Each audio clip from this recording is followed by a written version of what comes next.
आपको पता भी नहीं होंगे।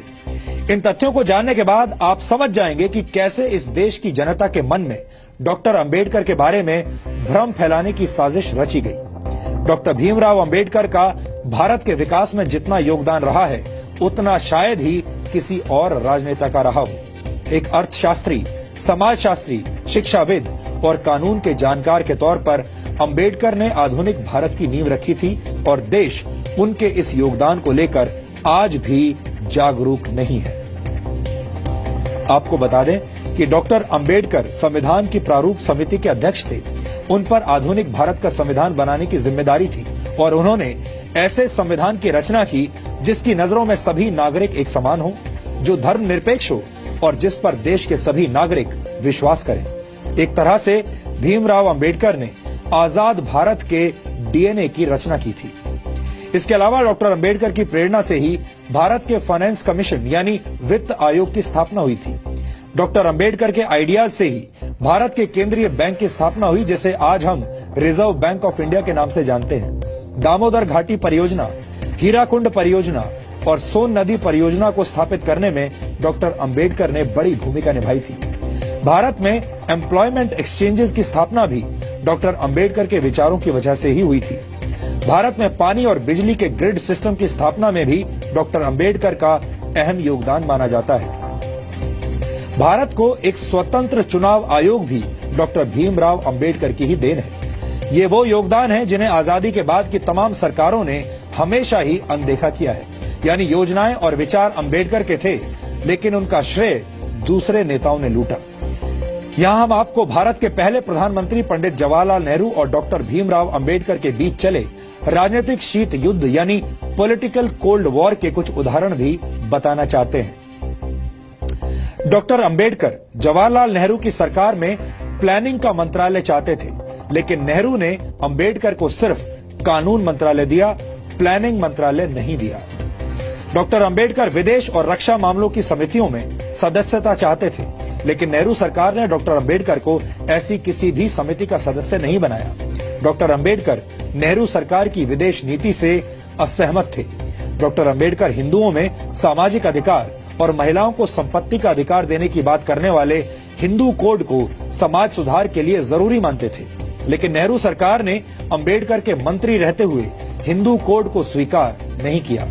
यहाँ तक कि डॉक्टर अंबेडकर को भारत रत्न सम्मान देने के लिए भी कोई पहल नहीं की गई।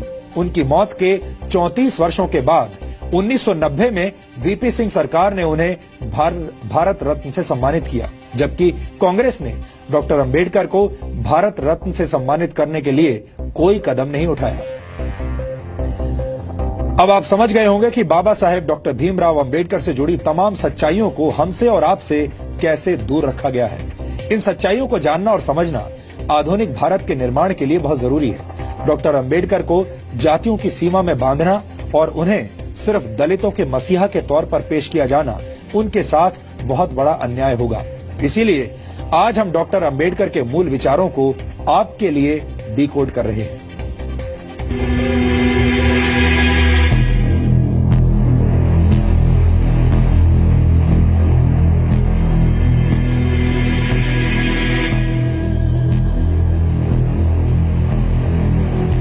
ये गुलामी से संघर्ष करते भारत की तस्वीर है।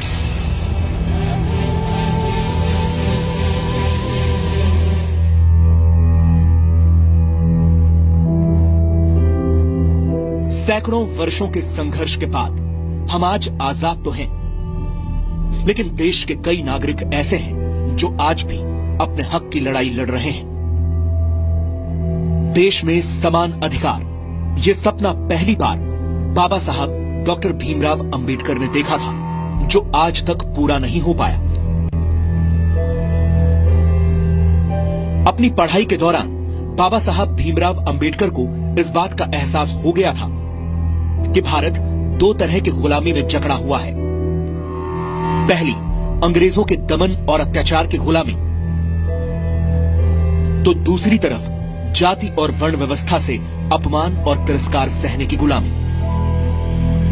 और अंबेडकर ने तो अपने स्कूल जीवन में ही ऐसा तिरस्कार सहा था।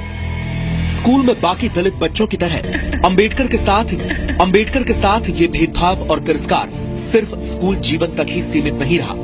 उनका जीवन ऐसी तिरस्कार की घटनाओं से भरा हुआ है। उस दौर में अंग्रेजों से लड़ने के लिए पूरा देश खड़ा था, तो दलित और शोषित लोगों के अधिकारों के लिए अकेले डॉक्टर भीमराव अंबेडकर समाज के उच्च वर्ग और कांग्रेस से संघर्ष कर रहे थे।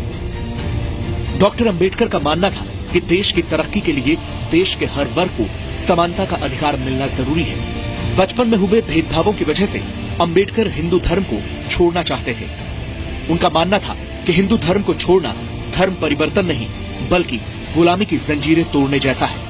डॉक्टर अंबेडकर की इस घोषणा के बाद हैदराबाद के निजाम समेत कई मुस्लिम संगठनों ने अंबेडकर को धर्म परिवर्तन के ऑफर दिए, लेकिन बाबा साहब ने हर ऑफर को ठुकरा दिया, क्योंकि वो अपने समाज के लोगों को इज्जत से जीने वाला धर्म देना चाहते थे। इसीलिए वो हिंदू धर्म को छोड़कर बौद्ध धर्म की शरण में चले गए।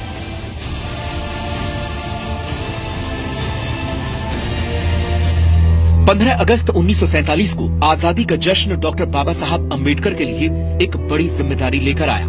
देश की नई सरकार को देश का संविधान बनाने के लिए एक काबिल व्यक्ति की तलाश थी, जिसे कानून की जानकारी के अलावा देश और दुनिया की समझ और समाज की जरूरतों के बारे में पूरी जानकारी हो।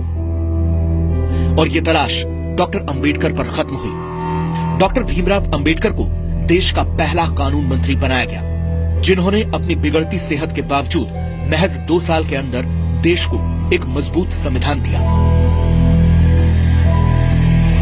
अंबेडकर ने 1951 में हिंदू कोड बिल तैयार कर संसद में पेश किया, जिसमें महिलाओं को समान अधिकार की बात कही गई।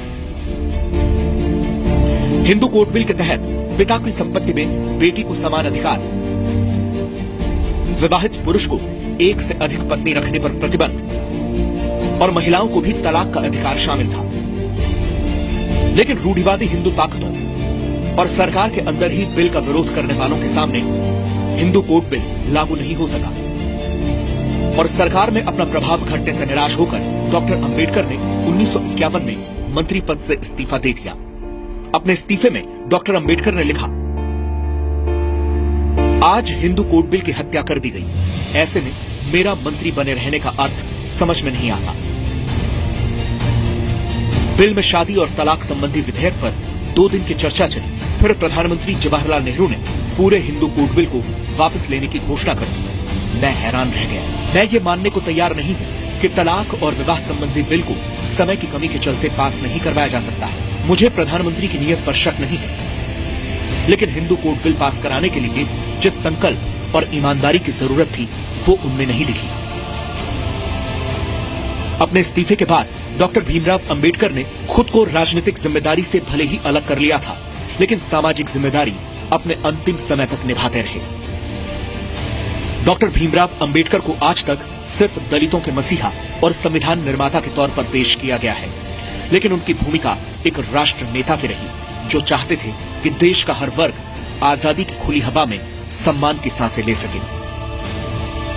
ब्यूरो रिपोर्ट, जी मीडिया। आज डॉक्टर भीमराव अंबेडकर की 125वीं जयंती पर देश की तमाम राजनीतिक पार्टियों ने भी उन्हें खूब याद किया और हर किसी में डॉक्टर अंबेडकर पर कब्जा जमाने की होड़ लगी हुई थी। सवाल यह है कि अचानक डॉक्टर अंबेडकर इस देश की राजनीतिक पार्टियों को इतने क्यों याद आने लगे, जिन अंबेडकर पर सिर्फ 26 वर्ष पहले ही देश में सार्वजनिक अवकाश घोषित किया गया हो, वो अंबेडकर आज कांग्रेस सहित सभी पार्टियों के प्रिय कैसे हो गए। दरअसल ये नए दौर की सियासत है और इस सियासत में डॉक्टर अंबेडकर को मानने वाले लोग तमाम राजनीतिक पार्टियों को वोट बैंक जैसे नजर आने लगे हैं और सब अंबेडकर का नाम लेकर एक दूसरे